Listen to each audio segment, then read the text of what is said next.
Elena G. de White llegó a Australia en diciembre de 1891. Durante el viaje desde Estados Unidos y también a su llegada, recibió varias visiones. Algunas de ellas relacionadas con los trabajadores de la casa publicadora australiana. En un manuscrito escribió lo que se le había mostrado.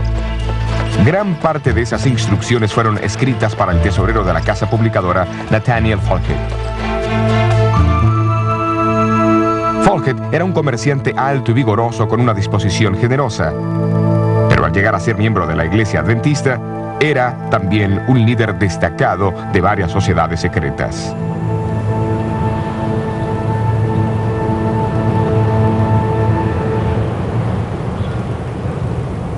Y mientras el tiempo pasaba, se envolvía más y más en sus actividades masónicas, y menos en su trabajo para la iglesia. Algunos de sus asociados se preocuparon por su decadencia espiritual, y le urgieron que examinara la dirección en que iba. Pero Falkett rechazó firmemente tales sugerencias.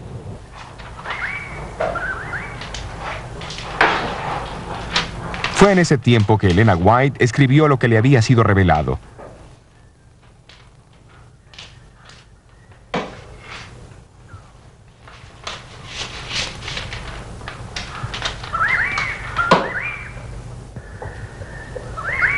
Pero cuando pensó en enviarlo por correo a Falkett, pareció una voz que le habló y la contuvo. Porque los empleados de la casa publicadora todavía no estaban listos para recibir tal mensaje. Unos 12 meses más tarde, el primer período escolar de la primera escuela adventista de Australia recién había terminado. Asistiendo a los ejercicios de clausura, se encontraba Elena G. de White. Después de la reunión, invitó a Nathaniel Falkett para que la visitara. Cuando llegó, comenzó a leerle el manuscrito. Mientras describía algunas de las reuniones del orden secreto, le recordó de su mal hábito de dar ofrendas pequeñas a la iglesia y grandes donativos a los fondos de la logia. También le dijo que había oído cómo a él lo llamaban, reverendo maestro, y le advirtió que ningún ser humano debe ser llamado así. Aunque no atacó el sistema de la logia masónica, denotó lo difícil que es para un cristiano servir a dos señores. Mientras hablaba, hizo un movimiento con sus manos que impresionó a Falkett. ¿Usted sabe lo que ha hecho? Usted ha hecho la señal secreta de los masones. La señal de un caballero templario. Mientras siguieron hablando, nuevamente hizo un movimiento con su mano. Súbitamente Falkett adquirió una palidez mortífera. La señal que había hecho solo era conocida por la orden más alta de los masones, una señal que ninguna mujer debía conocer.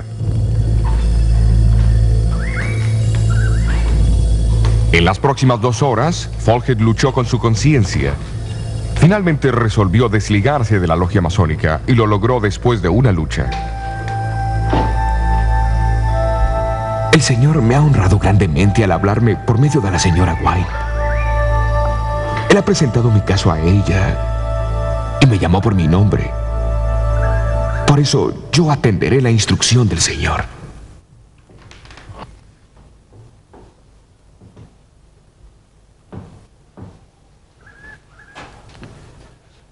La experiencia de Elena White con Nathaniel Falkett ilustra algunos aspectos importantes de cómo el don de profecía operó en tiempos bíblicos y cómo continúa operando hoy. Primero, los profetas reciben información por los medios sobrenaturales de visiones o sueños proféticos que les permiten ver personas y experimentar eventos fuera de su límite de conocimiento.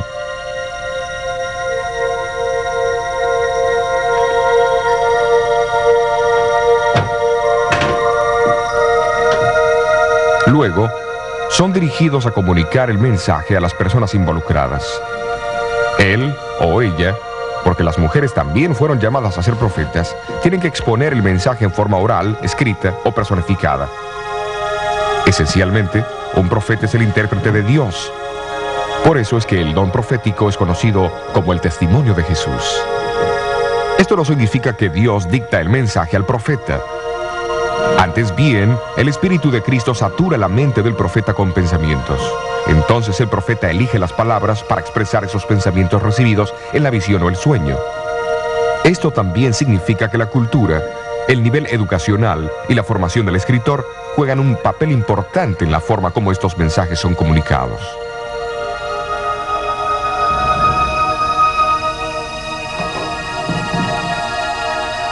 Para expresar sus pensamientos, algunos escritores de la Biblia prestaron las palabras escritas por otros autores bíblicos. Algunos, como Lucas, seleccionaron pasajes de fuentes históricas no inspiradas.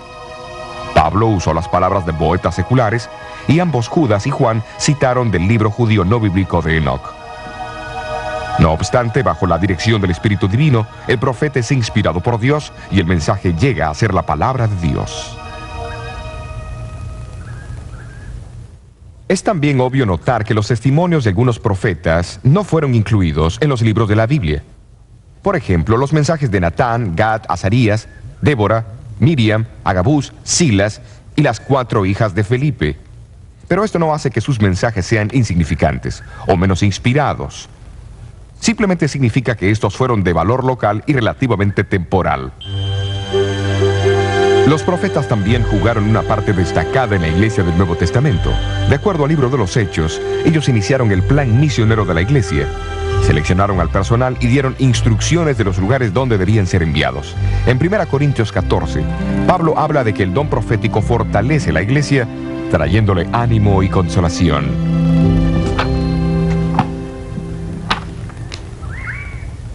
Pablo también escribe en Efesios 4 que los profetas son uno de los principales medios que Cristo ha puesto para traer unidad a la iglesia. Por lo tanto, sus consejos ayudan a proteger la iglesia de las falsas doctrinas. De acuerdo a Hechos 15, los profetas confirmaron a los creyentes en la verdadera enseñanza de la iglesia en tiempos de controversias religiosas. Pero sobre todo, Pablo enseña que el propósito primordial del profeta es llevar a hombres y mujeres a Cristo, estableciéndolos en una relación con Él. Para ayudar a alcanzar esa meta, Jesús predijo por medio de los profetas del Nuevo Testamento que tal actividad continuaría en la iglesia. El testimonio de Jesús no cesaría con el libro de Apocalipsis.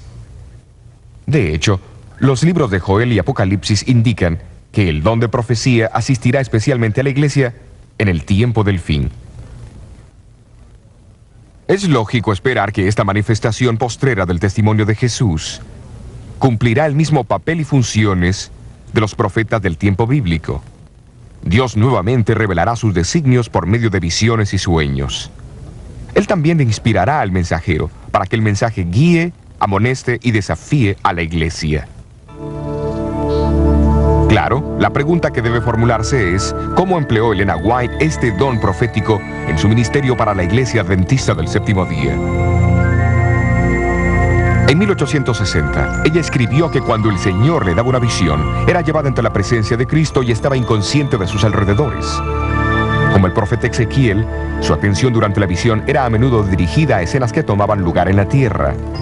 Aunque ella no podía ver nada más de lo que el ángel le mostraba, a veces se le mostraban eventos futuros, en otras ocasiones eventos del pasado. Con frecuencia, no podía recordar lo que se le había mostrado hasta que comenzaba a escribir. Otras veces, no podía acordarse de nada hasta entrar en contacto con las personas a quienes la visión se aplicaba. Entonces recordaba clara y convincentemente la instrucción dada, aunque la misma le hubiera sido mostrada años antes. Yo dependo del Espíritu de Dios, tanto para relatar o escribir la visión como para recibirla. Se me han mostrado rostros que nunca antes había visto y años después los reconocía al verlos. He escrito a la medianoche cartas que han atravesado el continente y al llegar la crisis han evitado grandes desastres para la causa de Dios.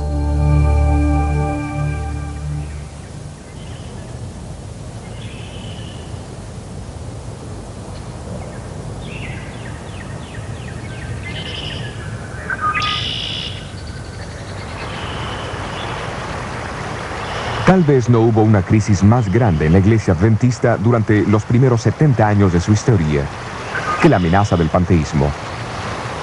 Los panteístas creen que Dios no es un gran ente personal, sino una esencia misteriosa, una influencia impersonal que impregna toda la naturaleza. Aunque Él existe en todas las cosas, en árboles, flores, aire y animales, Él es tan impersonal como la gravitación o los rayos del sol.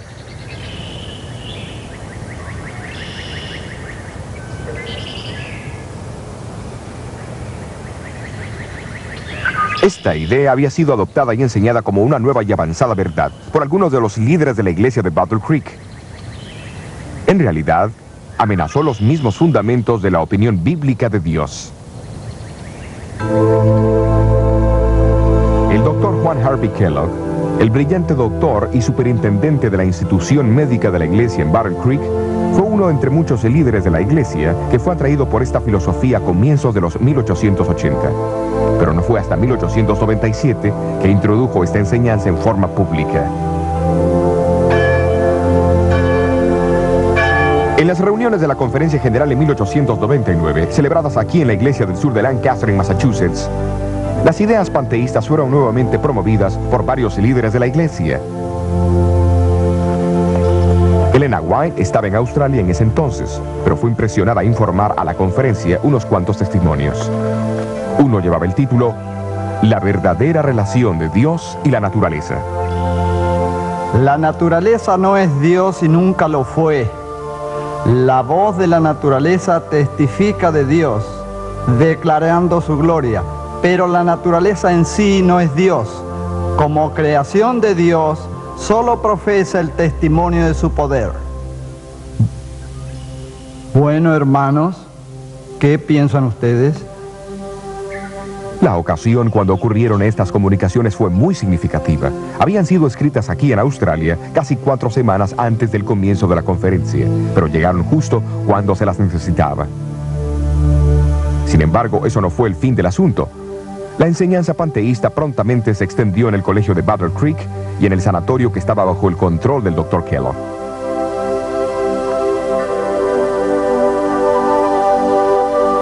En febrero de 1902, el gran sanatorio de Battle Creek se incendió. Se necesitaba un nuevo edificio y para ayudar a sufragar los costos, se sugirió que el Dr. Kellogg escribiera un libro sobre el cuidado de la salud. Todos los ingresos de las ventas se usarían para ayudar a reconstruir dicho sanatorio. Kellogg fue advertido que no incluyese ninguna idea panteísta en él.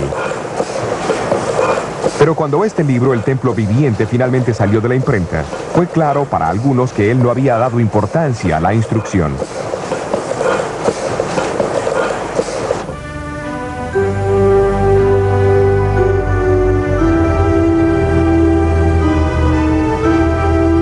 En 1903, los líderes de la iglesia planearon que el concilio anual tendría que ser en Washington, D.C.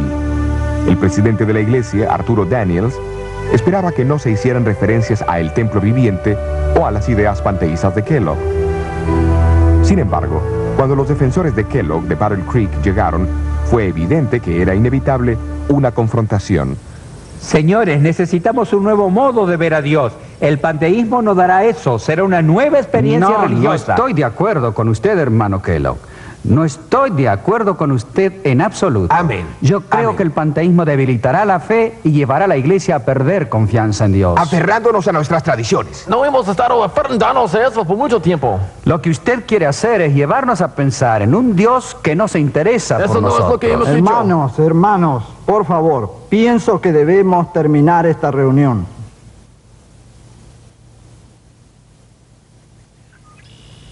El pastor Daniels no se atrevió a pedir un voto por la tensión existente.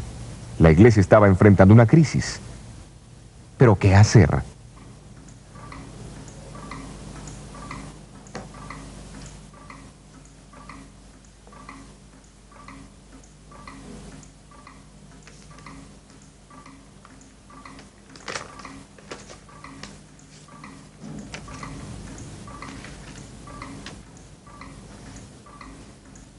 Tengo algo que decir referente al nuevo libro El Templo Viviente.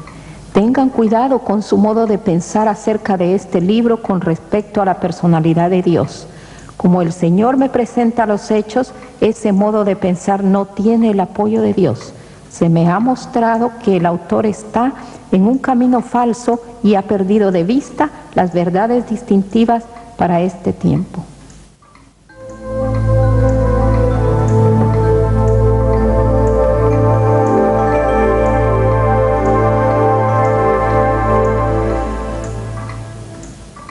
Elena White había escrito la carta desde su casa en Ells Haven, California, y la había mandado una semana antes. Fue una mera coincidencia que la carta llegase de miles de millas de distancia en el momento más oportuno. Por supuesto que Daniels y muchos otros no pensaron así.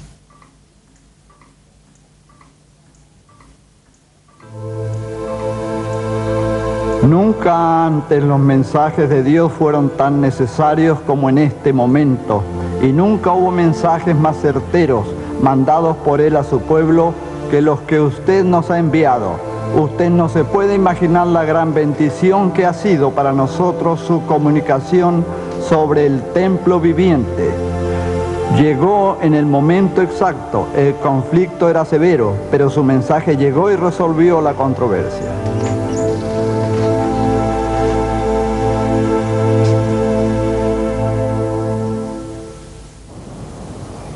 El concilio de Washington no era solo una amenaza a la organización o al liderazgo, envolvió mucho más, pues la misma comprensión del carácter y personalidad de Dios estaba en peligro.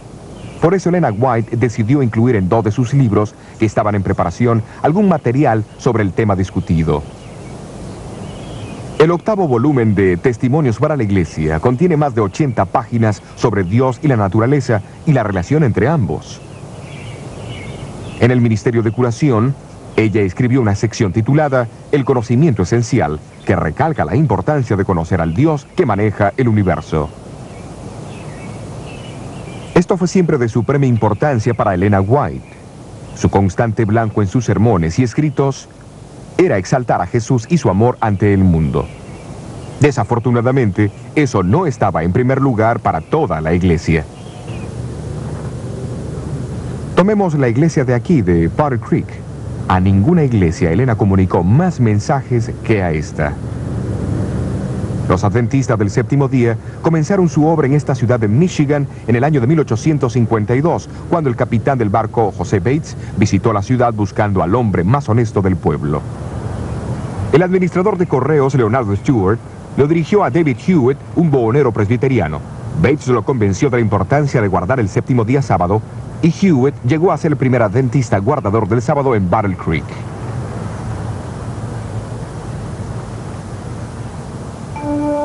En 1855, la obra publicadora de la iglesia se mudó de Rochester, Nueva York, a Battle Creek, y luego se erigió esta pequeña estructura de madera de 2 pisos para alojar a la imprenta.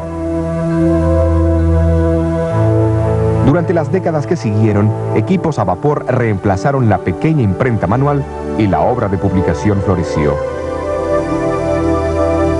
Una sucesión de pequeñas iglesias de madera se construyeron en Battle Creek, cada una más grande que la anterior, para servir a la creciente feligresía. En este segundo edificio, la joven iglesia decidió nombrarse Adventista del Séptimo Día en 1860 y se estableció su sistema de organización en 1863. En 1866, en respuesta a una visión dada a Elena White, la iglesia abrió su primer instituto de salud. El Instituto Occidental de la Reforma Pro Salud, como fue llamado, fue fundado en una antigua casa remodelada en Battle Creek. Su blanco no era solo tratar a la gente con remedios sensatos, sino también enseñar a la gente a cómo cuidarse para prevenir enfermedades. Pocos se imaginaron sus fundadores que en unas décadas recibiría reconocimiento mundial bajo su dinámico director médico, el Dr. Juan Kellogg. En 1872, la primera escuela adventista se abrió en la ciudad. Comenzó en el pequeño edificio de 2 pisos que en un principio había alojado la obra publicadora. 7 años más tarde, el famoso tabernáculo Dime, el 4º edificio de la iglesia adventista de la ciudad, fue dedicado. Una imponente estructura de ladrillos que podía acomodar a 3.200 personas y proveía un lugar ideal para las reuniones de la Asociación General. En menos de 30 años, Battle Creek llegó a ser la meca para los miembros de la iglesia, porque la misma proveía educación, trabajo y oportunidades para el cuidado de la salud como en ninguna otra parte. Pero Elena White reconoció las señales de peligro de tan intensa centralización. Para sorpresa, durante las décadas que siguieron, sus advertencias fueron notablemente desatendidas. A fines de los años 1890, la casa publicadora Review and Herald era la más grande de todo Michigan. De fama mundial, el sanatorio en la colina tenía casi 1000 funcionarios, más de 2000 miembros de iglesia y visitantes asistían al tabernáculo Dime cada sábado.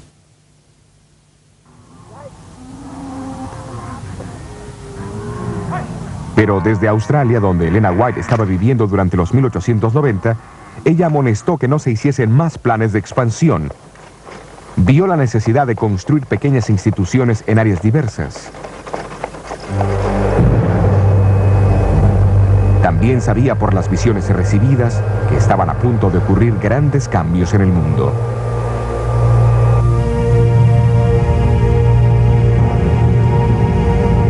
En 1890, ella había escrito sobre futuros conflictos por todas partes, con el hundimiento de miles de barcos y la destrucción de fuerzas navales.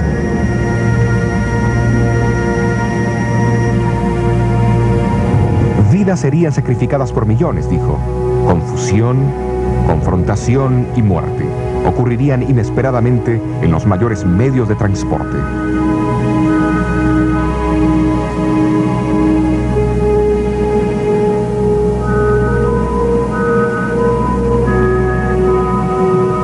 Recordemos que en 1890 una guerra mundial era inconcebible y los aviones y los carros a gasolina ni habían sido inventados. Pero todas sus palabras resultaron veraces.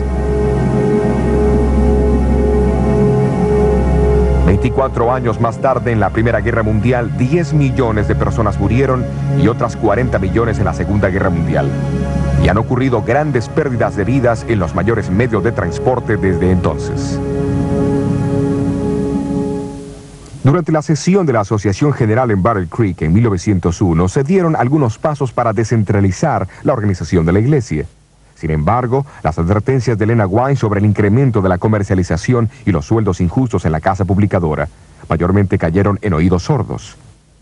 Pero en noviembre de 1901 fue comunicado un mensaje impactante a los miembros de la Junta de la Casa Publicadora. Ella les recordó que Dios estableció la Casa Publicadora para propagar su verdad. Pero esta meta había sido olvidada en la búsqueda de ganancias comerciales. Luego vino la advertencia. He tenido miedo de abrir la revista adventista por miedo de ver que Dios haya purificado la casa publicadora con fuego. A menos que haya una reforma, la calamidad vendrá a la casa publicadora y el mundo sabrá la razón. Y pronto lo supo.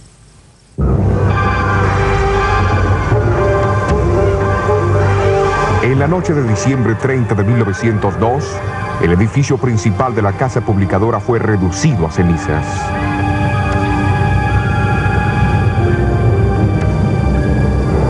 Esto ocurrió unos 10 meses después de que el famoso sanatorio de Battle Creek fuese también destruido por el fuego.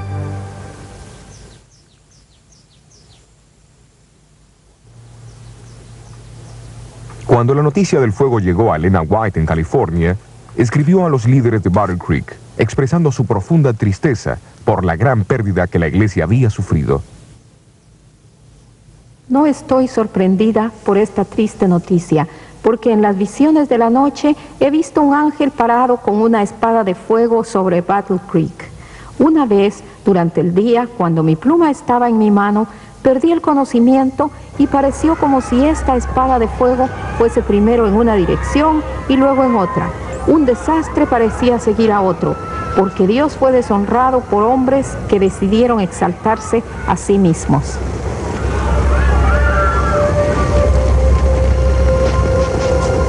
En los meses que siguieron, la iglesia tuvo la oportunidad de pensar seriamente en los incendios desastrosos y sus causas. Rápidamente los líderes editoriales tomaron la decisión de nunca más publicar trabajos comerciales, como también la de mudar las oficinas centrales de la iglesia de Battle Creek a Washington, D.C.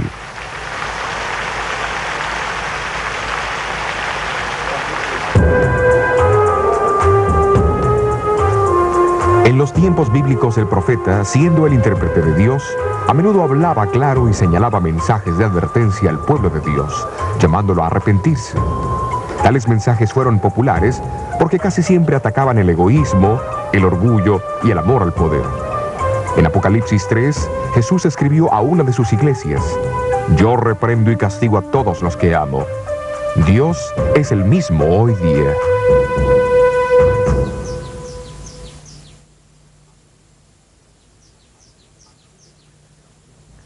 A través de su mensajera moderna, Elena White, Dios también advirtió y apeló al arrepentimiento, no solo de los líderes, sino también de los individuos.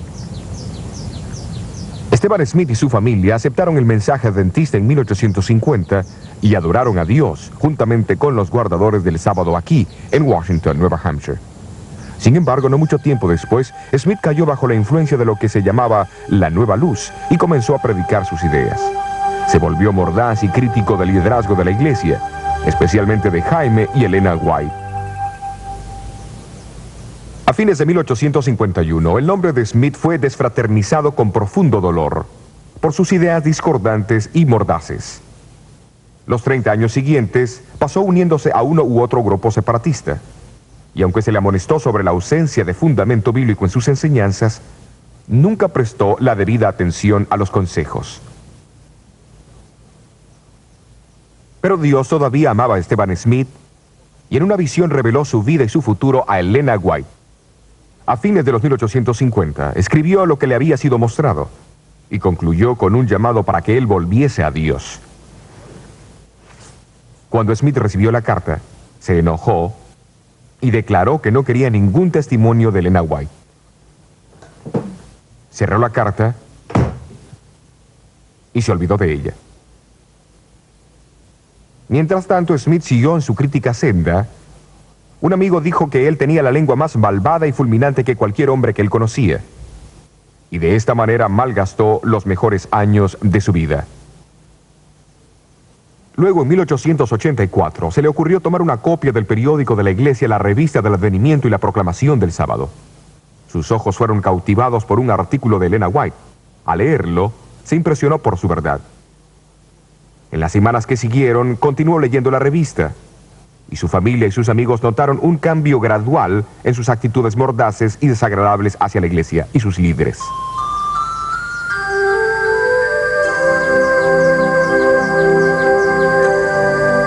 Un año después, Eugenio Farnsworth fue nuevamente invitado a hablar aquí en su iglesia.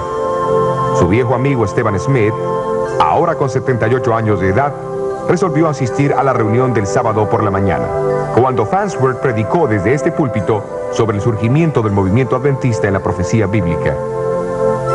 Las palabras positivas y confiadas de Farnsworth afectaron a Smith profundamente. Durante la siguiente semana, Smith recordó la carta que había recibido de Elena White tantos años atrás.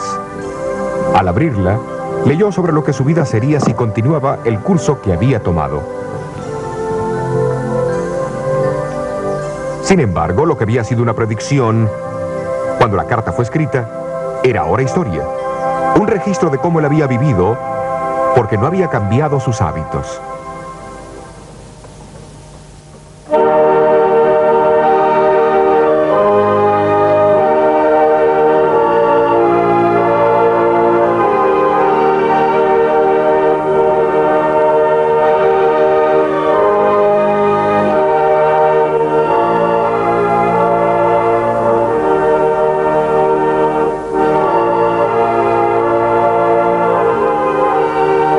El próximo sábado, Smith volvió a la iglesia de Washington.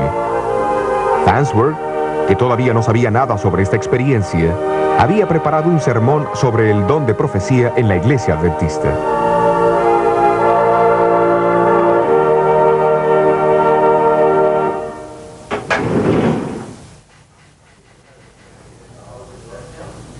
Esta carta fue escrita por Eugenio Farnsworth a Elena White el 15 de julio de 1885, poco tiempo después de predicar su sermón en la iglesia de Washington. Menciona cómo después del sermón, Smith se paró y relató a la congregación la historia del testimonio que él había recibido más de 25 años antes y cómo él no lo había leído hasta el último jueves. Su verdad lo había convencido. Farnsworth registró las palabras de Smith en esa ocasión de esta manera: si yo hubiera hecho caso al testimonio que Dios me envió, todo el curso de mi vida hubiese cambiado y yo hubiese sido un hombre muy distinto. Cualquier hombre honesto debe decir que los testimonios siempre conducen a un hombre, hacia Dios y hacia la Biblia. Palabras muy definidas de uno de sus peores críticos. En En vista del obvio impacto sobre los individuos y la Iglesia a través de los años, muchos se han preguntado cómo los escritos inspirados de Elena White se relacionan con la Biblia en este mundo contemporáneo. Por ser más recientes, se reemplazan a las escrituras. ¿Le son de alguna manera una añadidura? Tal vez Elena White misma tiene la última palabra sobre el asunto. Si hubieseis hecho de la palabra de Dios vuestro estudio, no necesitaríais estos escritos. Es porque habéis dejado de instruiros con el libro inspirado de Dios que Él ha buscado alcanzaros con testimonios simples, directos. No intentan dar nueva luz, sino impresionar vívidamente el corazón con las verdades de inspiración ya reveladas. Porque se ha dado poca atención a la Biblia, el Señor ha dado una luz menor para guiar a hombres y mujeres hacia la luz mayor.